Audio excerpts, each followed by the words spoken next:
Well, I'm back in the bush, and like I say, I'm showing the pictures around and stuff. And there was a Marine over there, and he was in first platoon. For some reason, I was over there in first platoon that day, and his name was Leo Moore, and he said, "JD, you went to Taiwan?" I said, "Yeah."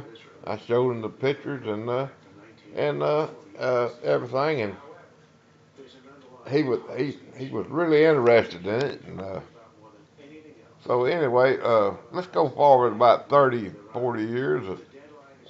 Myself and Doc Harden and Doc Hoppy, a few other Marines, and we all went to Branson, Missouri for a welcome home Vietnam veterans day. And while we was up there, they found this Marine that was in my company, and it was Leo Moore, and Leo got to talking to me. He says, "Well, JD, I can't remember you." And some reason or another, I mentioned about going to Taipei and Jack Kaczynski about having the same girl. And he said, "JD, I remember you now. You're the reason I went to Taipei because you made it sound so good." I said, "Oh, heck, did you have a good time?" He said, "Oh, yeah, I had a great time. Had a great time." He said, "I'm glad I went." I said, "Well, I am too, man." And I've been in touch with Leo ever since then. He's a good friend. Well, let's get back to the bush. We were roaming around there, and and a lot of things happened. Uh, I had a corpsman. Let's talk about a few of the corpsmen. A Marine without a corpsman is not a Marine. I mean, you got to have your corpsman. Your corpsman make up and keep you going. They feed you the pills. They make sure that you're able to get out there the next day. And they just become good friends of you. And I'll mention some of the corpsmen's names that I can remember.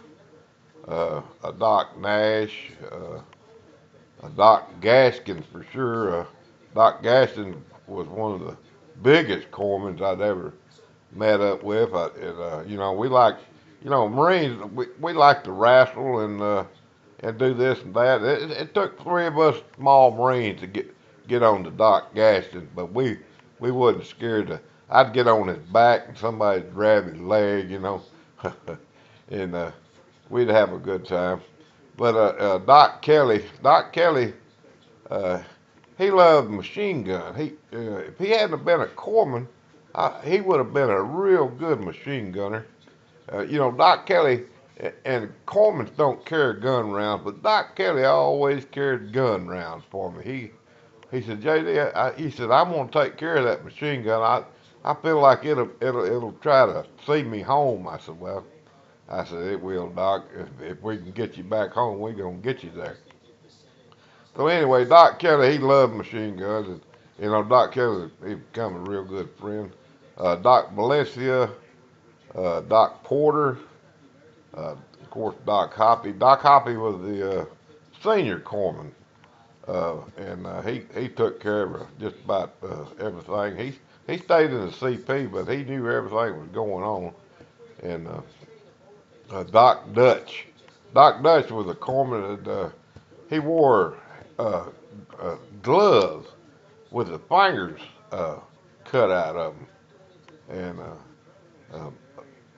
went to a D.C. reunion, and Doc Dutch was there. Of course, Doc Dutch, when he come back to the states, he worked at an Alaska pipeline, and he become a nurse practitioner, and he took care of a village up there in Alaska, about 100 miles north of Anchorage, and he come to the reunion in Washington D.C. and I mean he was a picture of health now.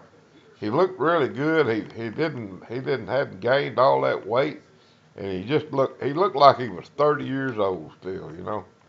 Well, about a year after that reunion, uh, uh, one of his friends emailed me and said that Doc Dutch had passed away. I couldn't believe it. But like I say, a lot of us are passing away, and that's one thing. That's one reason I'm making this talk, having this talk, and getting it recorded. It's mainly for my family and my friends and the kids to come. To know where their family had been and everything. But anyway, let's get back to the bush. We we was in heavy vegetation, and to get somewhere, it took a while to get there. Uh, I remember Bart. Some reason or other, he got stung by bees, and he couldn't see. Both eyeballs swelled up. He couldn't see no, and he got sent back to the rear.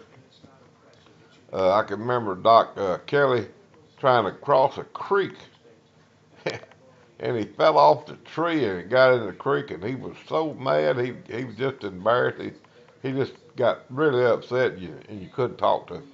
I mean, once Doc Kelly got upset, you didn't want to talk to him. And so anyway, we did what we had to do there, and in February we're back up and around Conti Inn, and I'll get started on that. I guess this will be the last one for today. Y'all have a good one.